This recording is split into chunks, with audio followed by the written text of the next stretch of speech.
good morning. So, bali, ito po yung natapos namin dito ngayon sa may Villa Arcade. So, dito po pala ay gumamit kami ng square bar kasi yun ang request talaga ni ma'am. So, ano kasi pagdating sa durability talagang sulit po kasi yung square bar. So, wala siyang magiging dadaan pwede naman dumaan, ma'am.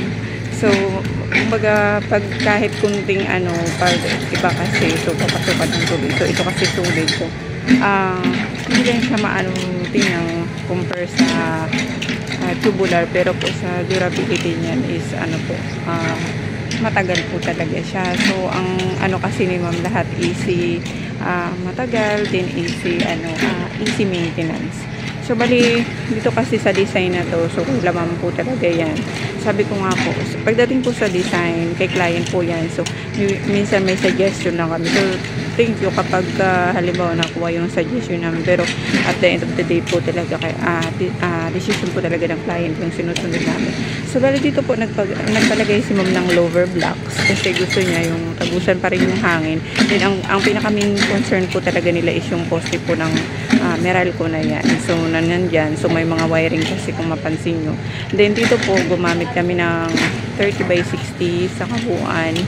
So, na lang yan. Gusto niya daw magkaroon ng tiles yung labas. So, yan. Pinalagyan niya ng tiles. So, 30 by 60 po yung ginamit namin. Then, nag-ano po kami ng inside gutter.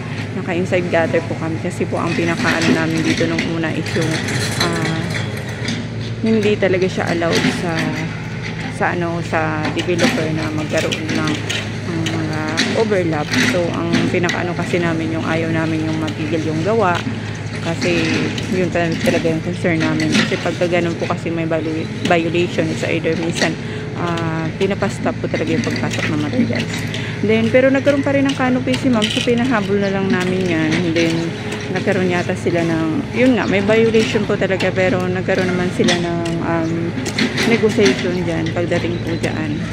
So, nag-usap naman po. So, lahat naman po ng bagay hindi nadadala naman po talaga sa pakiusapan. So, nag-go pa rin siya, nag-transfer pa rin yung namin, yung project namin. So, natuloy pa rin namin, natapos pa rin namin. So, lahat po yan pala ng mga kinabit namin na yan. Kagaya yan, yung precast na yan. So, bago po yung kinabit. Lahat po yan, pag kinakabit po, binibideo ko po. Sinisend ko ng bukod kay client. So, hindi ko naman po kasi pag inano ko po lahat-lahat. So, madami siya. So, lahat po yan, bago po yan tinatakpan ng semento or something. Nakikita po nila yan kung paano kinabit, kung paano po yun sa ilalim. So, para po mas sa kliyente na ay ganito, para po may alam sila na ay ganito ginawa yan. Yan. So, kasi pagka ganyan na po, mostly, hindi nyo na po yan malalaman kung paano niya ginawa. Ang makikita nyo na lang is yung look. So, kami po kasi ang pinaka, namin, main concern po namin talaga yung foundation. Di bali po dun sa pagpaganda, pwede po yun ihabol ng kliyente. Yun po talaga yung pinaka-gastusan namin yung aming foundation. So, pagdating sa paganda po kasi, sa ilo hindi kayo maganda, so okay lang sa amin. Basta po yung foundation namin is maayos at saka matibay po namin magawa na po namin ng maayos. So dito po kasi nagpalagay si ma'am ng yung steel matting na yan kasi nga magtitindahan si ma'am. So instead na gumamit si ma'am ng roll at gumamit na lang siya ng accordion para po kahit daw late na ng gabi, sarado niya kasi naandun siya sa loob. Hi ma'am! Antay ko talaga kayo ma'am. Tapos dito po gumamit kami ng 60 by 60 na rack. Rack lang siya din dito po. 60 by 60 po na gloss. Gloss naman po siya. Then ito po pala yung main door. Pinalitan po namin kasi pangit talaga siyang kahit anong gawin ko siyang kaganda doon. Pangit yung ng wood. So pinalitan na lang po siya. Then dito po gumamit kami ng PVC channelan. Ano po talaga to, ang alam ni ma'am is hardy plate. So, nilagyan ko na lang siya ng PVC para po gawin nila. Akala ko mapunta kayo ng park. Ikaw na nga lang, kami na lang hinihintay. Ate, mapunta yung Si ma'am. So, bali ito po, dumating kasi si ma'am. So, gumamit po kami dito ng 60 by 60 na kilo. So, as per client po. Yan kasi yung mapili niyang kulay, din yung design. Yung dito po sa taas, yan nga po sinabi ko kanina na ano po yun, na para hardy po. So, nilagyan ko na lang siya ng PVC para po maganda naman yung finish. Then, dito po yung dating CR. So, nilipat siya sa likod. Ito yung naging space niya. Then, dito po dati yung may pintuan dyan, then bintana. So, inalis. Kasi nga, inusod ni ma'am ng konti, din nagpalagay siya dito ng kitchen area. Then, meron siyang open area sa likod. Kaya po, ang ano siya, yung well ventilated po talaga siya. Kasi po, meron siyang open area sa likod. So, bali dito po pala sa mga cabinet. So, yun lang po talaga yung pinano. O baka magtaka kayo sa height ng lababo. Yes, ma'am. Tinatawag po ako, ma'am. Wait lang. Ginawa ko sa ano nila, ma'am. Sa dining. So, naglagay ako ng... Ang gusto kasi talaga niya ni ma'am, yung ilaw lang na ano, yung napipihit para na daw pagka nagpalit, kaya niyang palitan. Kasi nga, mag-isa lang si ma'am. So, ginawan ko na lang ng paraan na makahanap ako ng mga ilaw na yung di-ruskas. Di-ruskas sa gas lang. Tapos dito po, yan, yung pina-upload ko naman sa may ano lang. So, dito, pinapag-grout ko kasi alam nyo naman kapag ka naglilinis na gano'n. So, naaalis yung grout, yung part na pinapag-grout ko. Then, linisin namin mamaya bago kami umalis. Bali, may mga ano lang si ma'am sa akin, yung mga retouching namin na hindi pa ganun ka. Na-retouch, yun na lang yung babalikan. Then, ito po yung open area nila, ma'am. So, mayroon po yung dito sa laundry. Then, dito po, yung open area ni ma'am. Kaya po, tagusan siya. So, ayan, bagong retouch. Dina-retouch ko uli. Then, meron siya dito, bintana sa CR. Yan. So, nakaano din siya. Na-retouch ko. Retouching pa po yan. So, video na lang ako para hindi na ako uulit na ano. Then, dito po sa CR. So, same lang ang ginamit ni ma'am dito. Tsaka dito sa laundry niya. So, yan. Bali ito, si ma'am din ang pumili niyan. Then, yung ano niya, pinalagay niya dito sa part na to. Then, dito po. Yan po kung makapansin yung kanyang shower heater. So, ano lang po yan, yung single point. Kasi nga, ang gusto ni ma'am, yung kaya niya palitan, yung kahit siya lang, mapapalitan niya. So, ang ano po talaga dito, ito yung, mas ano siya sa kalaman. Ito kasi yung bibili lang din to sa hardware. So, ito pwede mo tong palitan. So, mas mabilis lang siyang palitan. Hindi kagaya nung, cold, hot and cold. So, parang gano'n. Ito kasi madali lang siya. So, ito talaga yung ano naman, yung mga mabilis lang siyang palitan. Para daw kayang-kaya niya kahit siya lang. So, meron din siya ditong bintana, kaya wala na kaming exhaust. Hindi na kami naglagay ng exhaust. So, parang ginamit namin dito is 30 by 60 na porcelain. So, mas ano kasi ni ma'am yung porcelain tiles. Mas gusto niya yun nga lang prone sa minsan kunting basag, bungi, ganun. So, mahirap din siyang Kaya ang dami ko pong dito na tiles. Ang dami ko pong tawag nito, aksaya. Kasi nga po, minsan may time na yung dito yun, mabubungi, something ganun. So, siya. Minsan magagamit mo siya sa mga siroho, kagaya po yan. So, bali dito, sa gilid, hindi na kami gumamit ng tile trim. Inano na lang namin, 45. So, yan, palagay ng sabon na. Lagayan ng sabon. So, bali sa taas, meron din siyang CR. So, sa taas pala, bago kami nagkisame, so, nakailang test po ako dyan. Meron akong video na send din kay client. Pinost ko din sa FB page na meron akong video dyan. So, parang 48 hours. Binabad namin. So, wala. Inulit ko pa ulit kasi nga, nilagyan ko pa ulit ng waterproofing. So, kailangan natin siyang manigurado kasi nga CR yung nasa taas.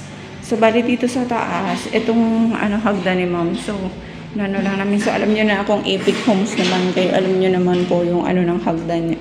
So, mayroon talaga siyang kailangan mo siyang, kung kailangan talaga ng magandang paint. So, kailangan po talaga, syempre, pagkagastusan po talaga pagdating po sa paganda.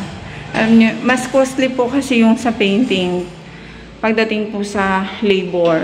So, pag sa materials kasi okay lang. Yung labor po talaga yung masakit. Kaya po, sa amin po, hindi ko siya focus kung hanggat maaari. Pwede ko lang siyang i-turn over sa client na presentable lang, parang ganun, pwede nila lipatan. Kasi, from time to time po kasi pwede nila yan pagandahin. Pwede po nila yan ipa-repaint, pwede po ipahabol yung mga dapat habulin. So, yung nakita nyo na yun na itim, so ano siya, mga kulisap. Open kasi. So, kaya may mga pumapasok. Yan pa rin, nirusos pa rin po yung ginamit kong yung ilaw. Kasi nga, ang gusto ni ma'am yung kaya niya palitan talaga. So, ginawa ko lang hanumanap lang ako ng mga ilaw na mga debulb. So, ito, ginamit namin, gumawa kami dyan ng cabinet kasi nga sayang yung space. So, pwede naman siya gawing high ceiling. Depende po sa ano. So, mas kasi ng client na sarado to dito kasi nga may terrace doon. So, nilagyan ko siya ng cabinet para hindi naman sayang yung space. Pero mas pa sana to dito. Maganda kung meron siya dyang fixed window. Then, high ceiling siya. Ganun po. So, depende po talaga yan. So, minsan po kami nagsasuggest naman po kami. So, pero dahil nga maliit yung area, so para space saver, ganun po talaga yung mas magandang lang. Then, dito po, yung isang room ni ma'am. So, pinakabit niya na din yung kanyang aircon. Then, meron po siyang yun dun sa terrace. Then, bintanang dalawa. So, inano na lang namin to. Dinivide lang para lang magkaroon siya ng bintana. Then, ito po yung cabinet. So, nilagyan lang namin siya ng isang shelves. Yan po. Isang shelves lang po yan. Tapos, bahala na po si ma'am kung magano po siya dyan maglalagay ng hangeran. So, dito po sa terrace ni ma'am, so gumamit din kami dito ng 60 by 60. So, bali dito po, rough. Nagkamali po kami dito. Ang gusto po talaga ni client ito. So, medyo na-stress ako sa part na yun na nagkamali. Meron kasi tayong tao talaga na at kasamahan sa gawa na pala desisyon sa buhay. So, dahil terrace daw, madulas daw to, wala tayong magawa. Ngayon nga ang gusto ng kliyente ko. So, alam ko na disgust dito si ma'am, pero thankful pa rin ako kasi nga, in-approve pa rin to ni ma'am kasi nga nang hinayang na rin siya sa tiles na pag binaklas nga, may mababasag na. Kasi almost pa, tapos na po siya nung napuntahan ko po kasi po, naiwan ko lang sila, may chinek lang po kami. So, naiwan ko sila nung dumating po ako. Halos patapos na po, kaya hanggat maaari talaga ayaw kong hindi ako nag-iiwan ng project pagdating po sa foundation kasi yun nga pong ano ko talaga gusto ko, kailangan kong manigurado dun sa foundation ng aming gawa. So dito lang pagdating po sa painting kasi nakikita naman na painting, tiles, so pwede na po ako niyan mag-ikot kung giliman po ako ng materials. Yun nga kasi nakikita ko na yun nga lang kapag hindi in-approve ng client kasi sayang yung materials, sayang yung labor mo. So yun lang po. Dito, pinakabit na nito yung kanyang aircon. Then, ito po yung sa bintana. So, ito yung ni ma'am, medyo ulitin ko lang yung paint. Kasi, first, medyo kita-kita pa yung pula. Yung primer. So, yan naman po. Yung mga gano'n naman po, inuulit ko naman. Then, pagdating po dito, gumamit kami ng span drill. So, dito po yun sa minimum. Yan. Sa terrace. So, yan po yung view ni ma'am. So, court. Kaya mahangin pa rin po dito sa kanyang terrace. Then, ito po yung pinapaano ni ma'am na lower blocks. Kasi balak ni ma'am maglagay dito ng spa para pahingahan daw po. So, ito po yung niya, yung height ng kanyang pinto. Hindi ko na mapataasan kasi nga matatanggal na namin yung beam dyan. So, ano na po yan yung kung anong klaseng kung anong kalalabasan ng height. So, approve po yan sa client kasi po, pinapaano ko po yung cons kay ma'am, yung pros and cons po niyan. Kasi hindi ko na po siya pwede alisin yung kasi mawawalan po ng tibay yung asintada po sa taas kapag kinat ko po yung beam. Kasi po yung beam po niyan is tatatlong bakal din C-bar. So, hindi po natin pwedeng yung tibay ng ating pader para lang makuha o maano yung ano natin, yung height. So, sa height naman po na yan is goods naman po kay ma'am. Kasi, yun nga po. Then, dito po, so magtaka kayo, bakit gano'n? Yung dito, hindi in-adjust pero yung aircon. Ito po, may video po ako niyan kay ma'am na pinakita ko po talaga na gano'n yung bakal na mababawas namin. So, nakabawas po kami dyan ng isang bakal ng beam. Nung beam ng part na yan, nakabawas po kami dyan ng isang bakal. So, approve naman po yun ni ma'am. So, may natira pa po dyan na dalawa. So, yun na po yung nagsisilbing tibay niya ng taas niya. Kasi po, hindi naman ni ma'am na mapababa pa yung aircon. So, in-approve naman ni ma'am. Pinakita ko na ganun yung natanggal namin dyan na bakal. Na ganun po yung bakal niyan. Then, inalis namin yung isa. So, pagdating po dito, tatlo pa rin yan. Yung dito lang po yung dalawa. Ay, sabi na namin, bakit yung aircon napataas? Bakit hindi yung ano? So, yun na nga po. In-explain ko na po para, malinaw din po. Then, dito po pagdating po dito, nagpunas kasi kami kahapon. So, pag nag-retouching, so, lilinisin naman po yun. Hindi din talaga namin siya malinis kasi pagbasa pa yung grout, nasama lang din siya. So, ayan po yung mga ilaw na ginamit ko po dito. So, bali dito po pala is gumamit lang po kami dito ng Hardiplex para po sa sisame. Then, ganun din po dito. Hardiplex na lang po yan. Then, ito po yung CR ni ma'am sa second floor. So, ito yung dati niyang lavatory sa baba. Then, nilagyan ko lang siya ng cabinet, ng aluminum cabinet.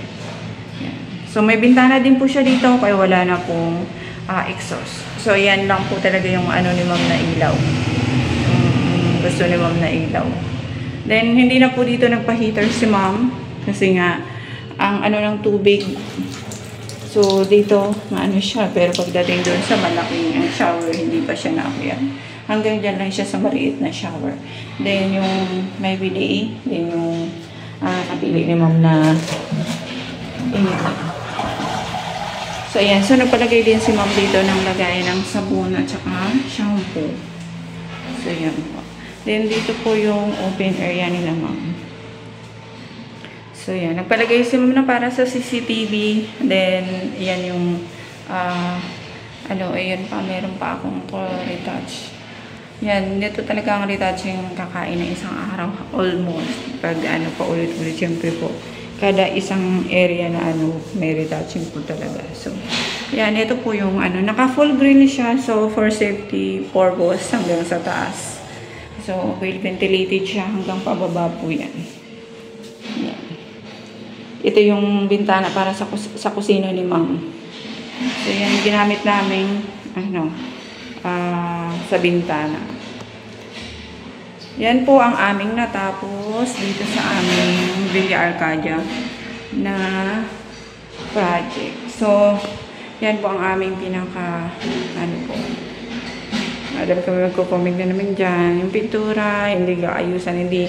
Sabi ko nga po sa kliyente ko po, yung pagdating po sa painting, hindi ko masasabi po siyang ma-meet ko yung elegant na Kasi po, ang pinaka main, ko po talaga, ang pinaka main goal namin yung sa foundation po. So, pagdating po sa painting, kasi kagaya nga ng sabi ko, pagdating po sa painting, sa pagpaganda po ng painting, sa paghahabol ng mga kung ano-ano sa painting, pwede po yan to follow ng kliyente ko. Basta po may pasa ko yung project ko na okay naman, na pwede, na livable siya. So, pagdating po kasi dyan sa mga painting na yan, pwede po yan ipaano ng kliyente ko sa susunod, yung mga ganun. Basta po, ang pinaka-focus namin is yung foundation, din yung pinakagawa po talaga namin. Doon po talaga kami nagpo-focus po talaga, pinagkakagastusan po talaga namin yung sa ganun. Pagdating po sa painting, pagpa-finish po, medyo na po kami doon. Pero pwede po namin yung i-meet yung ganung finish. Yun nga lang po, syempre po, medyo may na po yun, medyo costly na po siya kaysa doon po sa sinisingle namin standard po namin na singilan. So, syempre po, pagdating po kasi sa ganun, hindi naman po kaano man talaga na kasi sa mahal na din naman po kasi ng materials. So, parang inaano ko na lang po talagang at least ma-turnover ko sa kliyente kung may pintura, may pintura din, matirahan nila ng hindi na maaalikabok. So, minsan nga, ino-offer ko pa yan ng nag-o-offer pa po ako ng installment para lang po matirahan ng maayos yung yung gawa namin. So, ito pa, mga retouching. Minsan kasi pag nag-retouch ng puti, dito, babalikan ulit. Yung mga ganong bagay po. So, inaano pa po namin yan. Nire-retouch pa po namin yan. Continuous po yung retouching namin sa baba. Nasa baba po. May nakasunod akong taong tinuturo po namin kung saan yung mga dapat ulitin. So, yan po ang aming natapos. Thank you po.